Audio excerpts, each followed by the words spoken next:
aw yaqilun inhum illa kal an'am bal hum adallu sabila.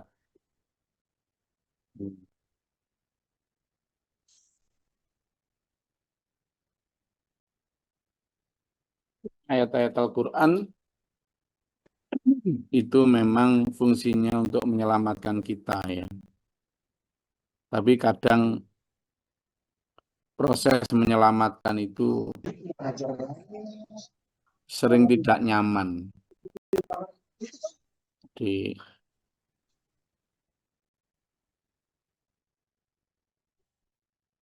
apa yang kita terima dari proses penyelamatan itu memang tidak selalu nyaman. Jalan yang dilalui untuk membawa kita bebas dari cengkeraman setan itu jalannya nerusuk-nerusuk istilah Jawa itu. Belusuk melewati banyak duri, banyak semak belukar yang nggak nyaman gitu loh. Hah?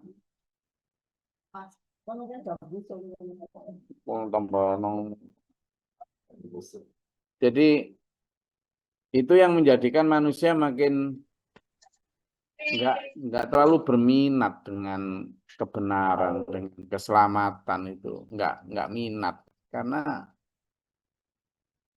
ya menjauh dari mainstream, menjauh dari khalayak, bukan bukan menjauh secara fisik, tapi menjauh dari pola pikir, cara hidup yang nggak benar.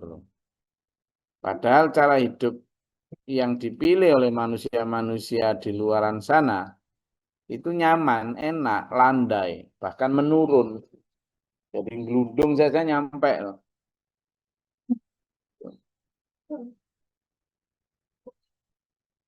Makanya di ayat ini disampaikan, apakah kamu mengira bahwasannya kebanyakan mereka itu mendengar dan memahami?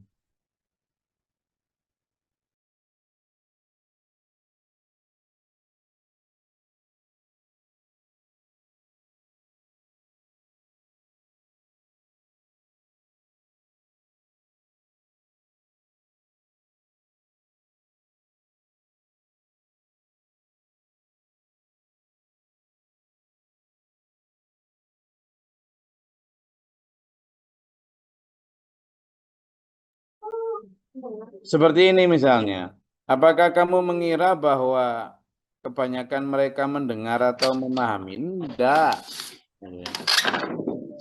Enggak mau memahami juga enggak mau mendengar. Jadi ketika kamu, wahai Muhammad, ya Allah ini, menyampaikan kebenaran, gitu ya, menyampaikan ayat-ayat Allah, itu mereka enggak mau mendengar, apalagi kok memahami. Jadi masuk telinga kiri, keluar telinga mana? Kan kiri, enggak telinga kanan. Masuk telinga kiri, keluar telinga kanan itu masih mending. Masih sempat masuk. Tapi kalau masuk telinga kiri, keluar telinga kiri, mendal namanya. Mendal. Ini saya dapat istilah dari Pak Yayan ini. Cerdas ya. Enggak sampai Gus katanya. Kan biasanya yang kita sering dengar itu masuk telinga kiri, keluar kuping kanan. Artinya ya lewat gitu aja. Enggak nyantol gitu. Enggak meresap, enggak yakilun. Tapi benar kata PN ini. Bukan jangankan yakilun, yasmaun aja enggak. Kalau sudah yasmaun itu berarti masuk telinga kiri, keluar ya telinga kiri. Itu namanya la yasmaun. Jadi wahum udhunun, ya kan? Walahum udhunun. Mereka punya telinga, tapi la yasmaun tidak dipakai untuk mendengar. Mereka juga lahum qulubun. Mereka punya hati tapi layak niluna biha. Tidak untuk memahami. Lah kalau sudah kayak gitu kira-kira perlu nggak para nabi, para rasul? Ya tetap perlu. Karena sebanyak apapun manusia yang menolak, tidak mau dengar, tidak mau memahami, pasti masih ada sisa-sisa orang yang nasibnya baik, mau mendengar, mau memahami. Namun diperlukan Rasul dengan stamina, energi yang tak terbatas untuk tetap sabar, ngingetin. Wis gak diringekno masih aja ngingetin. Ini kan butuh mental baja tuh. Rai gedek apa? Tebal muka. Lah gimana nggak tebal muka? Aku lo ndak mau Muhammad. Aku ndak mau denger. Sudah pergi sana. Soleh, Sueb, Hud, sudah kamu sana pergi sana. Aku nggak mau denger sama kamu. Nggak penting ajaranmu itu. Besok datang lagi, nyampaikan lagi. Kenapa? Apa yang mendorong para nabi, para rasul seperti itu? Apa? Karena surat At-Taubah ayat 102. Apa yang mendorong mereka untuk para nabi, para rasul kok terus ngingetin padahal sudah nggak didengar, sudah nggak diminati. Kenapa? Karena ada kalimat Ra'ufur Rahim itu loh. Jiwa kasih, jiwa nabi, para rasul itu melebihi kasih pada dirinya sendiri. Bismillahirrahmanirrahim. Laqad ja'akum rasulun. A'udzubillahi minasyaitonir rajim. Laqad ja'akum rasulun min anfusikum azizun 'alaihi ma anitun harithun 'alaikum bil mu'minina raufur rahim. Dia itu sangat berat mikirin kamu itu. Mikirin keselamatanmu. Para nabi, para rasul itu. Makanya ngotot banget. Mati-matian ngingetin kita semua. Umatnya. Dicuekin. Tetap aja ngingetin. Diludahin itu loh. Masih saja menyayangi. Diusir masih kembali. Gitu loh. Dikejar-kejar, dicaci maki, masih saja mendoakan. Ya itulah jiwa para nabi, para rasul. Kenapa? Karena jiwa kasih beliau itu beyond, melampaui batas perasaan dan batas penglihatan manusia. Rasul itu tahu betul bahwa manusia itu tidak mau itu ya karena saking tidak taunya. Tidak mau saking tidak tahu karena tidak tahu. Nah, ini ada satu analogi yang cerdas dari Pak Guru Mokhtar ya. Jadi beliau bikin analogi begini. Ada dua orang bertetangga. Satunya namanya Abdullah, satunya namanya Sudrun. Bertetangga nih. Suatu saat si Sudrun ini pergi ke pasar. Pergi ke pasar sama istrinya, jalan-jalan, belanja-belanja lah ke mall, seneng-seneng lah. Nah si Abdullah yang tetangganya ini tidak kemana-mana, di situ aja. Lalu rumahnya si Sudrun ini ujuk-ujuk entah kenapa terbakar. Nah si Abdullah ini mati-matian berusaha memadamkan sambil memberitahu telepon tuh sama Sudrun. Telepon. Tapi karena dia sedang seneng-seneng di mall yang musiknya berdentang keras, lagi lihat-lihat barang, nggak lihat HP, nggak tahu kalau ada WA puluhan kali, telepon miss call berkali-kali, nggak tahu. Begitu diangkat sekali, hei cepat kamu pulang ini. Rumahmu kebakar, dia nggak merasa penting. Ah, ini paling guyon aja ini. Nah, kemarin ada ilah huzwa itulah. Jadi kan bahan ejekan, nah, ada aja tuh bakar-bakar mati, wes ditutup lagi. Nah, si Abdullah ini bersama dengan mati-matian ngambil air segala macam, wes. Tapi ya karena si tuan rumahnya nggak datang-datang, pintunya terkunci, semua terkunci. Susah masuknya, kuncinya di bawah. Begitu si Sudrun pulang beserta istri, ngelihat rumahnya kebakar habis, nangis jungkir balik dia. Tapi apakah tangisannya mengembalikan rumahnya? Tidak. Kasep bin Kasio. Apa dibilang oleh para si Abdullah? Kamu lah dulu udah tak bilangin, tak telepon, enggak kamu angkat. Begitu kamu angkat sekali langsung kamu matiin. Nah itu loh dulu para rasul, para nabi itu. Rumah jiwa kita ini kebakaran. Kita ini anggap tetangganya para nabi, para rasul lah. Rumah kita itu kebakaran. Iman kita itu habis. Hampir habis. Kita ini sedang belanja main-main di dunia. Lihat mall dunia ini. Pengen sedang lihat-lihat sawah, sedang lihat pabrik, sedang lihat hiburan, dengerin musik, nonton film, sedang kuliner, sedang ngejar jabatan politik. Kita itu di mall duniawi ini.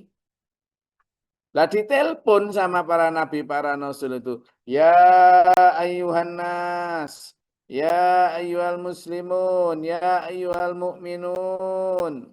Hei, berkali-kali. La tulhikum amwalukum, hei ittaqullahi. Banyak kali. Rumahmu itu loh kebakaran, tapi karena kita sedang berada di pasar dunia, di mall dunia, hiburan yang bernama kehidupan ini, kita tidak mau noleh, sedang asik dengan dunia kita. Naudzubillah min dzalik, dulur, begitu ternyata diangkat sesekali, ya sesekali mau ngaji lah.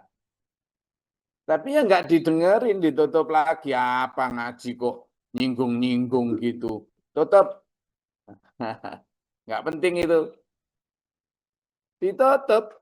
Tapi begitu nanti meninggal, tahu bahwa habis hancur semua.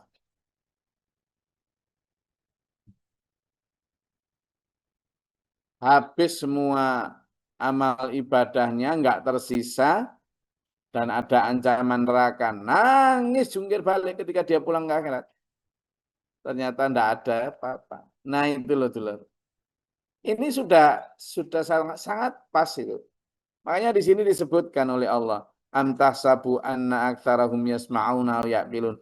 Kamu pikir wahai para nabi, para rasul, kamu pikir mereka itu mengangkat teleponmu? Nah gitu loh. Ini ayatnya gitu. Kamu pikir dia baca WA-mu untuk ngingetin rumah keimanan mereka terbakar? Enggak, inhum illa kal an'am. Mereka itu tidak lain hanya seperti binatang ternak. Balhum adallu sabila, bahkan mereka lebih sesat jalan pikirannya. Kenapa dibilang seperti binatang ternak? Sekarang saya kasih contoh. Ini contoh dari Pak Guru Mokhtar juga. Nah, kalau kerbau dan sapi makan nih, makan, makan rumput atau makan tanaman. Ketika dia makan dan belum kenyang, ada temennya minta, nggak dikasih, disundang sama tanduknya. Nggak dikasih, marah dia. Kalau dia belum kenyang. Tapi sapi, kambing, sapi atau kerbau, begitu dia perutnya sudah kenyang, dan masih sisa banyak atau sisa sedikit, dia nggak peduli. Siapapun minta diberikan, biar diambil. Dah. Karena yang dia butuhkan cuma sekedar kenyang. Dia tidak ada keinginan untuk kemudian diawetkan, dipakai untuk besok, tidak ada. Sudah temannya ambil, minta itu. Jadi meskipun dia pelit di awal, tapi tetap ketika dia sudah kenyang, ya sudah diambil. Kalau manusia punya harta atau makanan, hari ini dimakan dan masih ada sisa, simpan untuk besok. Temennya minta, ketika belum kenyang juga tidak boleh, apalagi. Ketika sudah kenyang, enggak, ini untuk kapan-kapan. Jadi kita itu lebih lebih nemen peliti daripada binatang.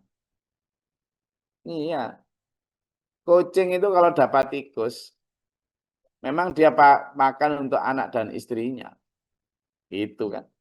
Ya pantas untuk anak-anaknya. Lah kalau kita juga kemudian cari nafkahnya untuk anak istri, tidak berbagi. Lah terus kita ini sepupunya siapa? Gitu. Loh, saya tidak sedang merendah-rendahkan diri kita, tetapi ayat ini, 44 surat Al-Furqan ini, menampar kesadaran kita. Untuk tidak seperti itu. Bahwa kita masih punya kesempatan untuk apa? Ahsani takwim. Penciptaan yang paling baik, paling mulia. Karena kita ini punya status apa? Mulia. Dan satu di antara tanda kemuliaan manusia itu adalah hidup berbagi, tidak hanya dimakan sendiri. Alam taro ila rabbika kaifa mattadhilla walau sya'a laja'alahu sakinan. Thumma ja'alna syamsa 'alaihi dalilan. Thumma qabadnahu ilaina qabdan yasira. Wa huwa alladzi ja'ala lakumul laila libasan wan nauma subata wa ja'alan nahara nusyura. Jadi Allah menjadikan malam. Kalau siang kita ada bayang-bayang dari sinar matahari. Kata dari firman Allah, kami bisa aja loh ya. Kami panjangkan bayang-bayang itu berarti masih berada di ufuk timur atau di ufuk barat. Terus kami juga berkuasa seandainya kita biarkan bayang-bayang itu tetap nggak memanjang maupun memendek. Berarti matahari nggak bersinar, ya toh? Atau matahari bersinar tapi nggak bergerak. Bisa aja kita bikin gitu, kata Allah. Mos.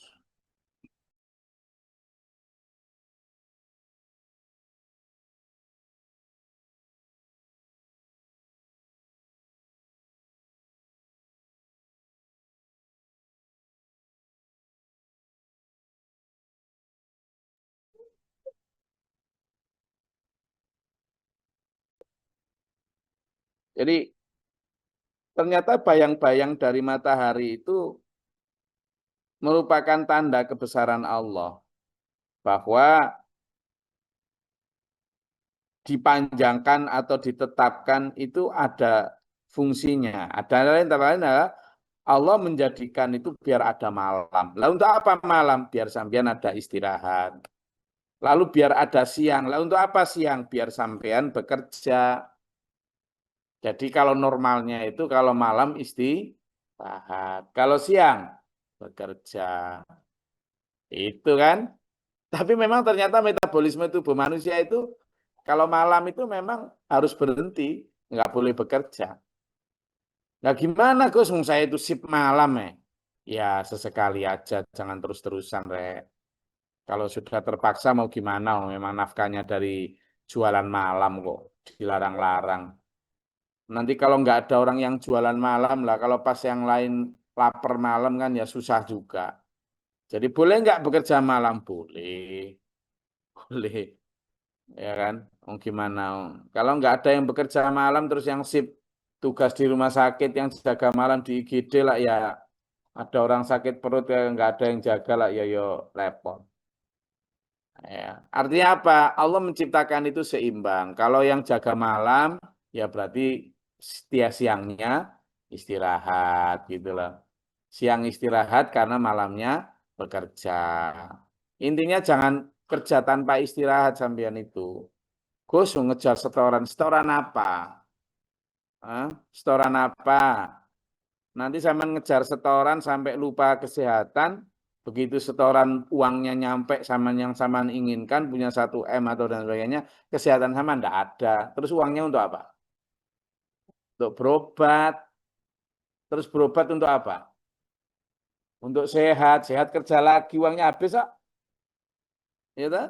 Akhirnya sama membuat kaya perusahaan farmasi tok wis hidupnya. Gitu. Nah ini yang tidak diinginkan oleh Allah. Jagalah kesehatan. Kata Allah begini, kamu bekerjalah tapi istirahat. Kamu beribadahlah tapi juga istirahatlah. Kamu puasa tapi juga berbukalah gitu. Nggak boleh.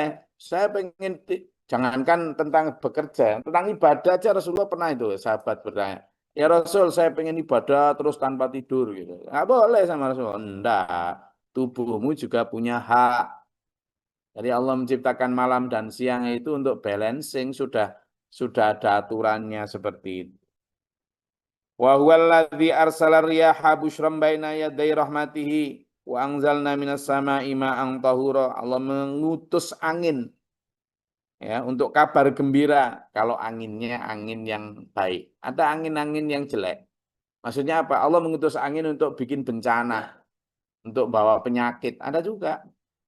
Angin itu utusan Tuhan yang punya fungsi beda-beda. Ada yang suruh bawa kabar gembira, busyron. Lah ini gimana bentuknya kabar gembira? Ada banyak, misalnya pas kita sawumu gitu ya, lalu ada angin, sepoi-sepoi, basah. Jangan basah nemen-nemen ya. Atau kemudian angin yang menerbangkan serbuk sari, kelopak-kelopak bunga itu kemudian terjadi apa? Percampuran antara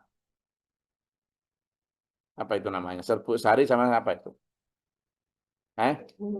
Putih ya, putihnya. Sehingga terjadi pembuahan dan dari pembuahan itu kemudian bunga, buah semua berkembang. Itu busyron sehingga panen. Tapi ada juga yang membawa kabar ancaman siksa. Banyak yang diterbangkan angin bencananya. Allah juga yang menurunkan ma'an tahuron, air yang suci dari langit. Linukhya bihi baldatan maitan, untuk menghidupkan negeri yang mati. Maksudnya apa? Tanah-tanah yang tandus itu kan banyak juga yang kemudian tumbuh pepohonan, tumbuh kehidupan setelah adanya hujan. Wa nusqiyahu mimma khalaqna an'ama wa nasiyan katsira, dan kami juga memberi minum dari itu binatang maupun manusia yang banyak. Walaqad sarrafnahu bainahum liyadzakaru. Semua itu Allah alirkan, Allah ciptakan itu agar manusia itu memikirkan, mengambil pelajaran. Tapi kata Allah, fa'aba aktsarun nasi, tapi kebanyakan manusia enggan mengambil pelajaran. Bahkan illa kufur, ingkar ada.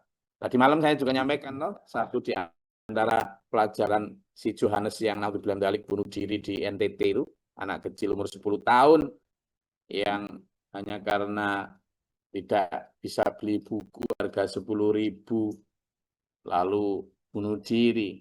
Dan betapa banyak buku berserakan di rumah untuk anak-anak kita. Tapi anak-anak kita menganggapnya itu biasa, tidak bersyukur karena itu. Padahal apa yang dianggap biasa oleh anak-anak kita itu adalah mimpi yang tak terbeli oleh Johannes di sana. Sampai naudzubillah dzalik bunuh diri. Nah itu kan. Kita yang duduk enak seperti ini, santai seperti ini, ada orang yang sedang sekarang ini sudah manggul karung-karung berat di pelabuhan-pelabuhan sana. Kita yang sedang santai gini, santai kayak kita gini ini, kan mimpi bagi orang yang sedang manggul karung-karung berat itu. Ah, andaikan aku bisa santai, kan itu. Tapi kita yang santai gini kan jarang bersyukur juga. Bentar lagi kita masak lalu makan. Sesederhana apapun itu kadang kita lupa bersyukur. Pengen minta inilah, minta itu. Tapi di saat yang sama masih banyak tuh orang-orang kelaparan di tenda-tenda pengungsian karena perang, karena bencana yang sangat memimpikan ada makanan di meja mereka. Jadi makanan yang kita makan, yang kita anggap biasa adalah mimpi bagi mereka yang apa yang tidak punya. Nah, itu yang membuat kemudian ayat 50 illa kufura. Manusia itu tidak bersyukur. Tadi waktu kita subuh, kita bisa kencing, kita bisa BAB misalnya. Enak, nyantai, tidak sakit. Alhamdulillah, lupa. Setelah itu ada air, skrek, dibuka kerannya, ada air. Coba kalau kita misalnya BAB atau BAK sudah di tengah-tengah itu, terus cempret semua, kita nggak ada air. Taman mau kemana? Mau kemana? Apalagi teriak-teriak nggak ada orang di rumah. Ayo mau kemana sampean? Hah? Mau keluar dalam keadaan gitu? Nggak bisa. Ada air yang kemudian bisa kita buka itu syukur. Nah ini untuk melawan virus kufur kita harus punya antivirusnya yakni banyak bersyukur dan untuk bisa banyak bersyukur ngaji nih. Ngaji biar banyak yang ngingetin. Meskipun untuk ngingetin semacam ini sebenarnya ya rada anu ya An, ya. Rada piye ngono lho. Karena kata Allah tadi, "Hai glory, am tahsabu anna aktsarahum yasma'una wa yaqilun." Kamu pikir itu bisa mendengerin semua itu, memikirkan semua itu. Wah, nah, tapi saya husnudon ini hari ini yang datang cuma berapa ini? 160 kamera. Insya Allah bersyukur semua, insya Allah mikirin semua lah ya. Insya Allah dengerin semua lah. Bismillah. Pun, ada yang mau disampaikan? Silakan.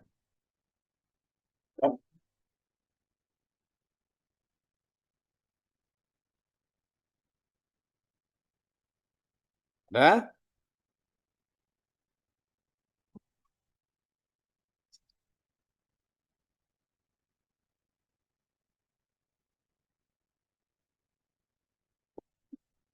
Kenapa? Kenapa? Ketampar semua, ta?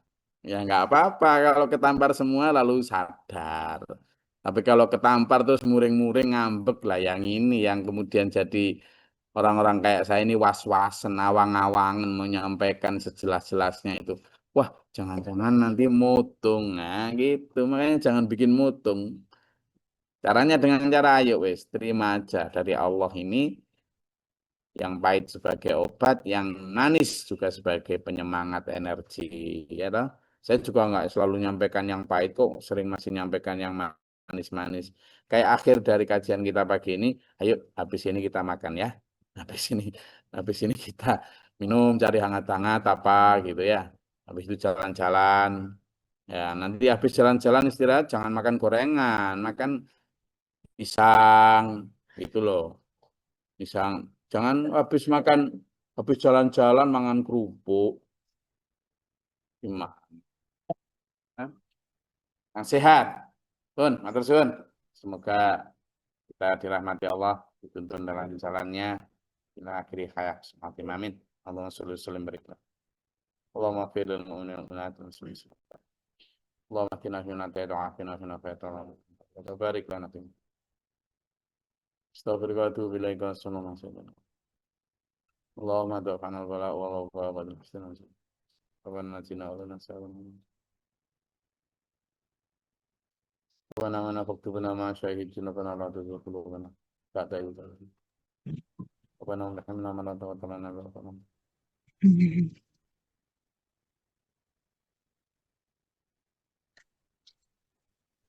رب أعوذ بك من شر الشيطان الرجيم اللهم تعالى باب رحمتك اللهم زدنا رحمة بيتك اللهم اغفر لنا سبحانك وتعالى أعوذ بك من شر الشيطان الرجيم أعوذ بالله من شر البلاء والبلاء ربنا هب لنا من أزواجنا وذرياتنا قرة أعين واجعلنا ربنا آتنا حسنة وفي الآخرة حسنة ونتقبل دعاء إنك أنت السميع العليم وغفر لنا Bismillahirrahmanirrahim. Assalamualaikum warahmatullahi wabarakatuh. Waalaikumsalam warahmatullahi wabarakatuh. Ya, Terus